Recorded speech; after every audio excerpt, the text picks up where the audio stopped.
Sheriff John Cook of Weld County, Colorado is who this is. Sheriff, how are you, sir? I'm doing well, Cam. How are you doing? I am good. Thank you for coming on the program today. Absolutely. Anytime. So we had a judge on Friday say that you and your fellow county sheriffs who've joined a lawsuit challenging the new gun control laws in the state of Colorado, you will not be able to take part in your official capacity as elected law enforcement representatives. You can join the lawsuit as an individual, but not as a county sheriff. Apparently, is that right? That's correct. She ruled that we can't be a part of the lawsuit in our official capacity, but in our individual capacity as U.S. citizens, we can be a part of the lawsuit. Okay. Now, is this something that you can appeal, will appeal, or is this something that you will just accept and say, all right, well, then I'm going to challenge this as an individual? Well, we're not quite sure yet because we have a meeting tomorrow with a conference call, I should say, tomorrow with our attorney to discuss the options because she ruled it on Wednesday night, the day before Thanksgiving, and most of the sheriffs were probably gone for the weekend, so this is the earliest we could set up a meeting. So we're doing a conference call tomorrow. We can appeal it.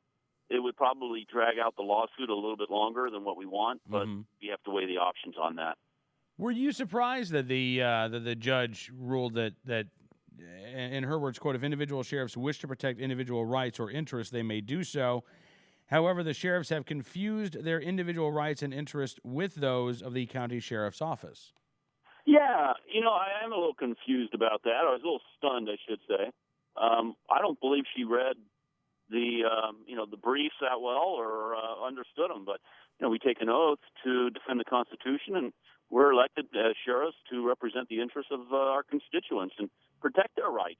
We protect their Fourth Amendment rights. We protect their Eighth Amendment and First Amendment rights. Why can't we protect their Second Amendment rights? Not being an attorney, I don't know the answer to that question, legally speaking, but it is interesting because you're right. Your job as a law enforcement officer, for instance, look, if a private citizen in Weld County wanted to sue you, or sue the county for what they consider to be an unjust law or an unconstitutional law, and they wanted to challenge you enforcing that law, that would be fine. But it seems like the judge in this case is saying that there's no way that you could sue to try to not enforce these laws that you consider to be unconstitutional. Right, that's exactly what she's saying. It's kind of I don't get it. It's kind of a messed up system, and the federal government can sue the state. They can sue cities. The state can sue cities, and the cities can sue the state. Why not an independent elected official to be able to sue the state for what we believe is unjust and unconstitutional laws?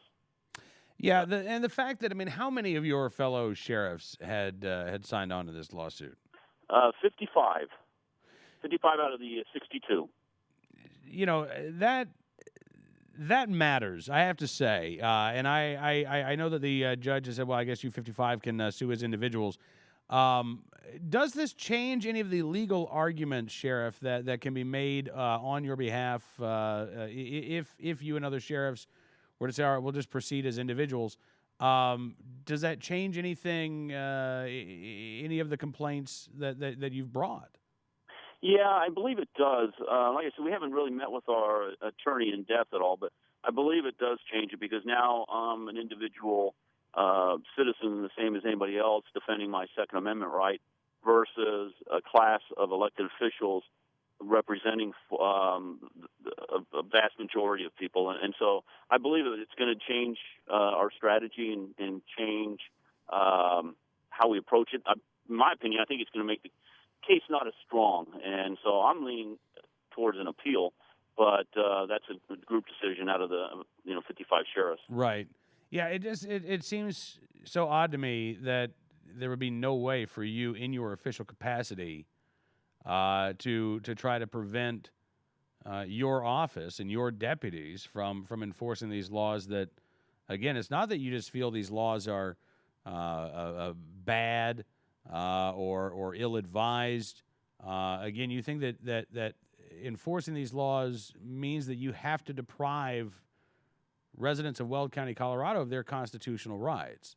I don't know. Right. I have no idea how you cannot object to that in your official capacity.